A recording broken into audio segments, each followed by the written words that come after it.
Euh, semaine dernière ministère de la santé dans le communiqué du conseil des ministres dañoo remplacer ay directeurs d'hôpitaux yu bari. mu am un vaste mouvement.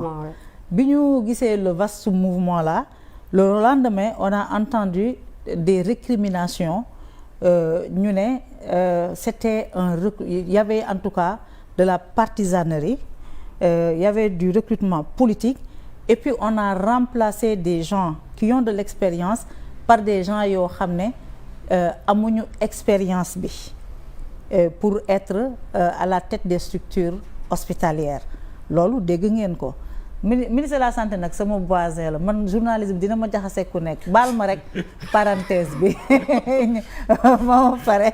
voisin mooy mbokk de. waaw sama voisin la et un voisin très gentil mais monsieur le ministre baal ma rek liggéey journalisme bi rek lu ma yàqal moo ma yàqal waaw foog ma laajte donc vous avez eu ce débat là. Alors nous on n'a pas eu ce débat mais on a eu cette information. Suivre nañ ko comme ñëpp. Le SAMES est à l'aise dans ses principes. ma commencé avant SAMES avant may ñëw SAMES profession de foi bi je te renvoie toujours à ce document là profession de foi bi dama ci ne nañu bàyyi ku ñëw rek ñu jox la hôpital loolu laa wax ci profession de foi parce que y'en a fait les frais dama fa waxaat ne waruñu jël koo xam ne mosoo liggéey hôpital ñu lay dénk hôpital nga koy jiite. wala amuloo benn ancienneté bi dans le grade principe la. Deuxième élément bi ma wax ci profession de foi bi dama ne hôpital nañ koy jox aux gens qui ont blanchi sous le harnais de la fonction de chef de service c'est-à-dire hôpital ay pàcc la nga nekk fa chef de service ba am expérience xam ni ñuy manager gars yi ba pare nga nag yéeg am orientation dem défi de l'administration yéeg ñu dem chef de service bi mën na nekk chef de service ci administration mën na nekk chef de service ci soin man li ma gëm man Mamadou Demba Ndour mooy loolu du solution bi sax en tant que tel xam nga hôpital. mais d'abord nan nga apprécier. ci laay ñëw ce mouvement là ak les profils. ci laay ñëw xam nga tey ñun dañoo am une réforme hospitalière incomplète inachevée ñaari adjectif yoofu laa koy dàkkantel foo ko dégg maa ko théoriser incomplète inachevée. alors tey dafa am lu ñuy wax ci hôpital président de la commission médicale d'établissement nekk naa ko 6 ans am naa ci ñaari mandat collègues yi ñoo lay fal souvent collègues yi dañuy xool ci chef de service yi. la tradition mooy ki gën a expérimenté gën a truc ñu nommé ñu élire la nga am mandat de 3 ans di ko siéger au conseil d'administration gis nga bu dee ci hôpitaux tubaab yi hôpitaux France ma jël exemple France et d'autres pays Angleterre et tout ça gis nga président commission médicale d'établissement doole bi muy am ci hôpital bi en termes de conseil au directeur mooy le premier conseil du directeur moo koy ne fii directeur du tabax sax mur bu ndaw te ñëwul laaj commission médicale parce que commission médicale bi mooy l'émanation des services de soins services médico-techniques yi médico-chirurgicaux yi ñooñu ñoo koy jox kii Sénégal commission médicale d'établissement c'est à la tête du directeur wala à la tête du PCME ñu xool mënul sotti alors mouvement bu mujj bi ñun SAMES bi mu egsee c'est pas la première fois que ñun ñuy am ay difficultés ci ay mouvements parce que avec dernier mouvement médecin chef de district ancien régime bi nous on n'avait pas apprécié ñun dañoo ne gestion démocratique du personnel parce que tey ku nekk ci fa ngay yëngatu am nga ci yaakaar am leneen moi je parle pas de l'âge jeunesse bi man ça me pose pas problème tey gis nañ le directeur général de l'ASER Jean-Michel Sène il n'a même pas 30 ans te bokk na ci directeurs généraux yi gën a en tout cas en vue te actuellement dëkk bi yëpp taal na ko sapeur yaa ngi koy wër il paraît parce que taal yu bëri muy taal dëkk bi donc kooku doo exemple relativiser du ma relativiser fépp a ngi tàgg kooku exemple la par rapport que jeunesse mën na def du résultat alors il y a 2 choses qu'il faut prendre en compte gis nga boo xasee ba nekk directeur d'hôpital mënatoo dellu si ci hôpital di faj après donc boo brûler étape yow ci sa bopp même dans la gestion de ta carrière yaa ngi indil sa bopp ay jafe-jafe mais nag nit ku ne yaa xam sa carrière lañ ca bëgg ñun SAMES on restera toujours sur les principes on a dit à l'autorité ministre bi recevoir nañu avant ñuy dem grève on lui avait dit que ñun SAMES sa demande mooy nañu mettre en compétition poste yi.